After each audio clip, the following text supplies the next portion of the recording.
A paz do Senhor, tudo bem? Bom dia.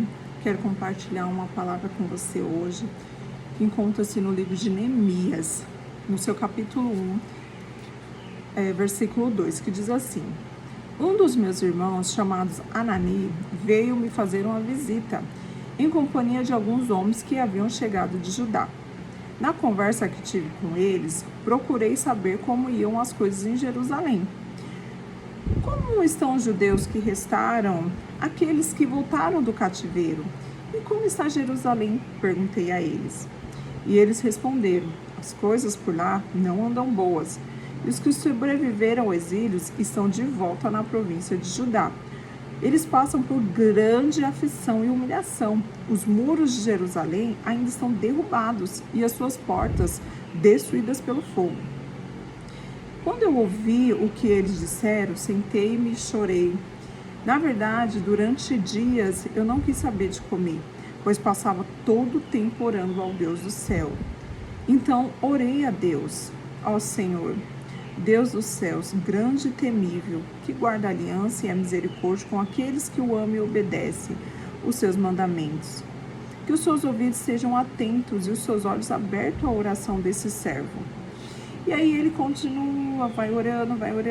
Aí no final da sua oração ele diz: ajuda-me para que hoje seja bem sucedido e que o rei seja bondoso comigo. Amém. Aqui, a história de Neemias, ela passa ali no reinado de Artaxerxes, onde Neemias ele tinha uma alta posição ali no reinado desse rei, a qual ele era o copeiro. Ou seja, a vida do rei Artaxerxes estava ali diante da vida de Neemias, porque era Neemias que provava a comida, era Neemias que provava o vinho, para que não houvesse envenenamento. Então o rei tinha plena confiança em Neemias. Aquilo que Neemias falasse para ele, ele confiava. Se o Neemias provasse o vinho e desse para ele, ele ali confiava. Então já fazia ali 12 anos que ele servia ao rei, né, nessa posição.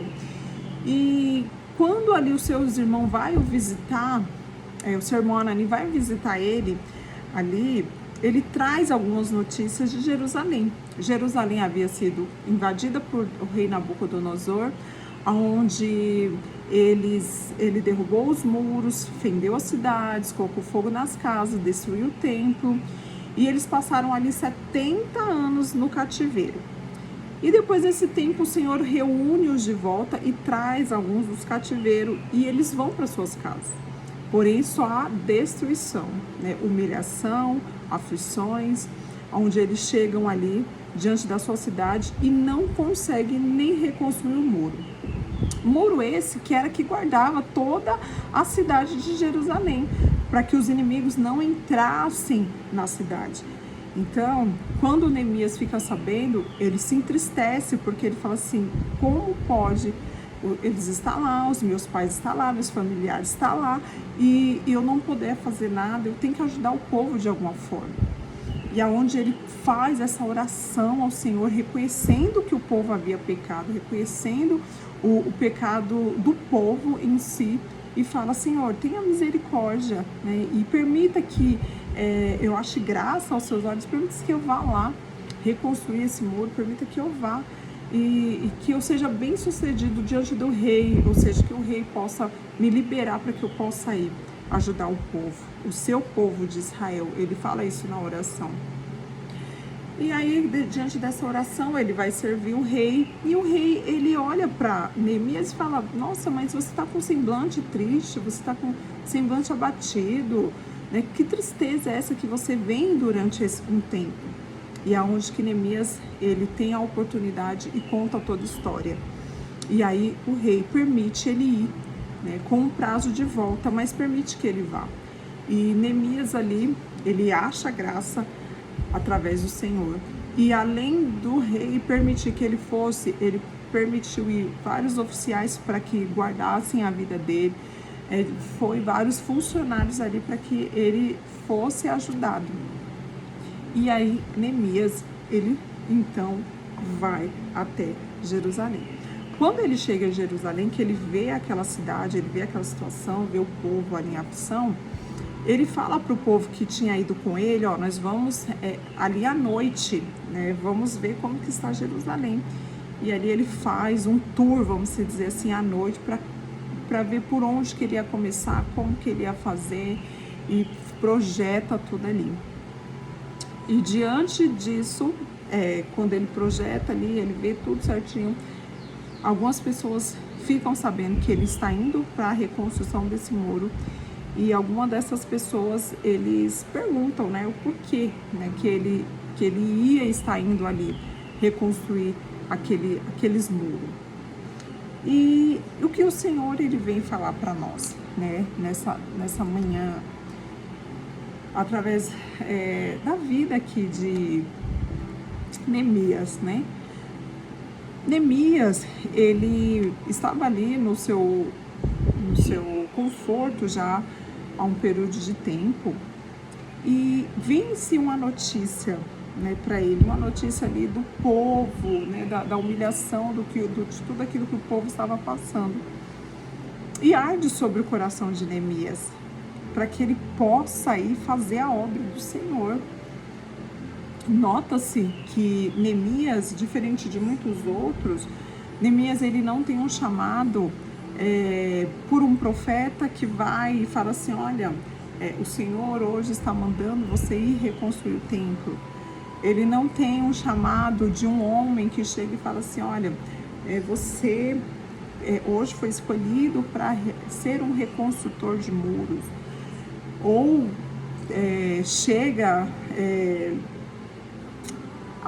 algum sacerdote, fala, olha, nós precisamos da sua ajuda, nós precisamos de você. Nota-se que não chega, não vem nenhum da parte nem do Senhor e nem da parte do homem pedindo ajuda. Mas Neemias, ele tem algo dentro do coração dele que ardeu em ajudar aquele povo, aquela situação do que o povo estava passando, de tudo aquilo que ele tinha ouvido, né, que o povo estava passando, humilhação e aflição. Então, o que o Senhor, ele vem falar para mim, para você, né, vem nos ensinar que a obra dele, independentemente ou independe de pessoas, né, que pessoas te escolham, que pessoas te unjam, que pessoas te chamem, ou mesmo o Senhor envie profetas para chegar até você. A obra do Senhor, ela já foi dita por Jesus, ide e pregai o evangelho, ide, né, indo por todos os lugares. Então, muitas vezes nós estamos parados, diante da mesma posição que nos foi imposta ali, e achamos assim, não, um dia vai chegar a minha vez, e eu vou ficar aqui esperando. Mas existia uma urgência na obra do Senhor, porque o povo estava sofrendo, o povo estava em aflição, né? O povo precisava de alguém para reconstruir aqueles muros, né? O que eles estavam passando era desolação. Então o Senhor, ele vem falar para mim, para você, que o desejo que arde sobre o nosso coração, o desejo que arde sobre mim e você, muitas vezes, o Senhor fala que é o desejo dele. Porque nós vamos, quando nós olhamos um pouquinho mais para frente, no capítulo 2, no versículo 12, o próprio Neemias fala, o Senhor Deus colocou esse desejo no meu coração. Foi o Senhor Deus que colocou esse desejo sobre o meu coração. Então ele repete por umas 2 vezes que foi o Senhor que colocou esse desejo no coração dele, de ir fazer, né, de ajudar. Então, queridos, não espere por homens, não espere por ser ungido, não espere por alguém te reconhecer de alguma forma, não. A obra do Senhor tem pressa, aos poucos, né, a seara é grande, poucos são os ceifeiros, porque muitas vezes estamos parados esperando o aval, muitas vezes do homem, mas sendo que arde dentro do nosso coração, porque nós vemos quantas pessoas estão lá fora sofrendo, quantas pessoas da nossa família ainda não têm conhecimento do Senhor, quantas pessoas necessitam de um abraço, né? Quantas pessoas necessitam de uma palavra que vai sair da minha e da sua boca, uma palavra de Cristo, uma palavra do Senhor. Então, muitas vezes estamos assim, paralisados, aguardando, esperando, mas a obra, querido do Senhor, ela já foi feita lá na cruz, há 2025 anos atrás. O Senhor se entregou e começou a obra, a boa obra através da cruz. E Ele nos alistou para que eu e você venhamos participar dessa obra. Então, o Senhor vem falar para mim, para você, Ele já colocou sobre o seu coração, já arde sobre você. Então, queridos, vai de encontro àquilo que o Senhor tem falado com você, tem colocado no seu coração. Não paralise, não fique parado aguardando. Faça aquilo que o Senhor colocou sobre o seu coração. E cada um de encontro ali o que o Senhor tinha determinado e colocado sobre a mão de cada um. E aí ele ora ao Senhor, né, pedindo força ali no capítulo 4, né, Senhor, olha aqui, ó, eles estão vindo contra mim. Ele ora contra os inimigos, né, vai de encontro, Senhor, a eles. Veja bem, né, durante a nossa caminhada nós temos que estar sempre em oração, sempre orando, pedindo ao Senhor. Senhor, vai de encontro, Deus. Senhor, vai de encontro, né? Vai de encontro a B, C. Vai lá, Senhor, visita a casa. E aqui, a partir do 6, ele começa a pedir o que também? Durante a obra, forças. Porque durante a caminhada com o Senhor, há desgastes físicos, emocionais, nós passamos por isso.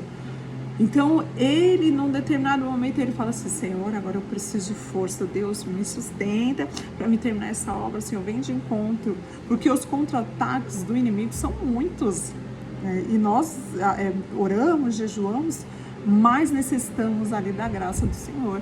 E a oração, ela nunca vai ser só inicial, ela vai ser durante também. A obra do Senhor, durante o que nós vamos passar, durante os processos que nós iremos enfrentar. E aí depois ele ora de novo a Deus, um determinado momento que ele fala assim, Deus, olha, eles estão tentando me intimidar, vai de encontro a eles. E Sanbalat e Tobias, eles não conseguem parar Neemias. E eles bolam outro plano, que é chamar ali que se dizia um profeta, para que enganasse ali Neemias, dizendo que Deus tinha uma mensagem para ele. E aí Neemias vai até um encontro desse, que era Gesem. E aí quando ele chega lá, ele fala assim, olha, vão te matar essa noite. Então Deus falou assim para você correr pro templo, e lá no templo você se esconde. Então Neemias viu que não estava de acordo com a palavra do Senhor, porque somente quem deveria entrar no templo do Senhor eram os sacerdotes. Aquele que não fosse sacerdote, que entrasse no templo, seria morto. E então ele observa isso e ele fala, não, se eu entrar lá, eu vou morrer, aí sim eu vou morrer, porque a palavra do Senhor diz, aquele que entrar no templo que não seja sacerdote será morto, então eu não vou. Olha só a estratégia do inimigo, queridos. O inimigo, ele usa de artimanhas dentro da palavra do Senhor. Por quê? Porque às vezes ele não tem com que te acusar, então ele forja algo para acusar eu e você, para falar assim, olha, ele viu, entrou lá, foi morto, estava em pecado. E inúmeras coisas o inimigo ele tenta manchar a reputação, falar mal. Olha só, mas ali Neemias estava ligado na palavra do Senhor, ele conhecia a palavra do Senhor. E ele falou assim, não, ele teve discernimento pela palavra do Senhor. E ele falou assim, não, se eu entrar lá, eu vou ser morto. Então é necessário eu e você termos conhecimento da palavra do Senhor, porque quando o inimigo ele vier com as artimanhas dele usando a própria palavra, eu e você ter como rebatermos as afrontas de Satanás através da palavra. Assim como os próprios Satanás foi contra Jesus, o que dirá de mim e de você? Ele foi contra o próprio Filho de Deus, mandou ele, falou, implorando, se joga daí, né? Porque o Senhor dará ordem aos anjos ao teu respeito, conhecedor da palavra nato. Mas Jesus, com toda sabedoria também, rebate ali, fala, não, rebate o inimigo, não tentará o Senhor seu Deus. Então, é necessário na caminhada com o Senhor nós termos conhecimento da palavra, porque chegará momentos, queridos, que o inimigo virá nos contra-atacar e nós teremos ali a palavra, né, a espada afiada, né, a qual nos defenderá, a palavra do Senhor. Contra qualquer ataque que vier na mente, né, o inimigo sopra, você não é nada, você não consegue. E você ter na palavra, eu sou filha de Deus, fui escolhida desde o ventre da minha mãe. Então, olha só como é necessário termos a palavra do Senhor. Quando alguém te menosprezar, de alguma forma você saber, né, que o Senhor morreu por você. E Ele disse que estaria com você, comigo e com você, até a consumação dos séculos. Então, nós não estaríamos sozinhos. Então, a importância, queridos, de nós conhecermos a palavra. Assim foi Neemias, conhecedor da palavra, conhecedor da estratégia do inimigo. E aí você pode ver lá, no 6, a partir do 10, você pode ver essa história que ele fala, que ele vai ali para que ele fosse ali para o templo, para que ele entrasse dentro do templo. Depois você vai, porque ele fala, essa noite vão matar você, né? Você, o governador. Aí ele fala, eu devo fugir, eu não sou sacerdote, eu não posso entrar no templo, eu estarei sujeito a perder a vida. Olha lá no 6 a partir do 10, para você compreender essa história. E eles ali, Neemias, ele termina em 52 dias a reconstrução desse muro. Só que ele só não reconstruiu o muro da cidade. Ele fez com que muitos entrassem para a obra para ajudar ele. Muitos sacerdotes, muitos levitas que estavam ali parados vieram ajudar Neemias. Então a importância, querido, de começar, né? Só começa, só vai, começa. E o Senhor, Ele vai mandar pessoas ali para fazer ali uma comunhão a qual o reino vai crescer de alguma forma. Porque o reino sempre será vidas alcançadas, vidas salvas, vidas que estão oprimidas pelo inimigo. E o Senhor vai usar a minha e a sua vida para retirar essas pessoas da mão de Satanás, da mão do inimigo. Então, creia no que o Senhor está fazendo nesse tempo. Creia que a obra dele começou lá 2025 anos atrás. A obra do Senhor, ela não começa quando o homem diz vai, mas quando o Senhor já disse lá, ide por todos. Então faça aquilo que está no seu coração, que arde no seu coração. Faça, queridos. E o Senhor, Ele finaliza assim, dizendo algo muito interessante, muito forte para nossas vidas. O Senhor, Ele já nos capacitou, mas nós necessitamos nos achegar a isso. As nossas armas destroem fortalezas essas que são do inimigo. As nossas armas sempre será a oração, sempre será o jejum, sempre será a palavra do Senhor e sempre será também a vigilância. Por que a vigilância? Quando Neemias estava na obra, ele colocou algumas pessoas para vigiar aos outros que estavam ali. Então o Senhor nos chama também a vigiarmos nas nossas palavras, vigiarmos nas nossas atitudes e ações. Vigie em todo o tempo, porque o inimigo, ele anda ao derredor, tentando todo momento contra a nossa vida. Mas lembre-se que o Senhor, Ele está acima de tudo e sobre todos. Não há ninguém maior que o Senhor. Se você for só uma e estiver com Deus, você vai ser maioria, nós vamos ser maioria. Então não tema ao reino das trevas, tema somente aquele que pode nos matar e levar a nossa alma para o inferno, que é Deus. O resto, querido, não temas. O Senhor deu o espírito de ousadia para nós, não de temor, mas de ousadia, para que nós vamos, para que nós enfrentamos. Então recebe do Senhor hoje, força do Senhor, recebe do Senhor tudo aquilo que você necessita para exercer o chamado dele. Ele está colocando sobre você. pessoas para te ajudar, Ele vai colocar pessoas para ajudar você, pessoas que vão entender o propósito, que vão caminhar junto com você, né? E lembre-se em todo tempo, o Senhor não te abandona em nenhum momento.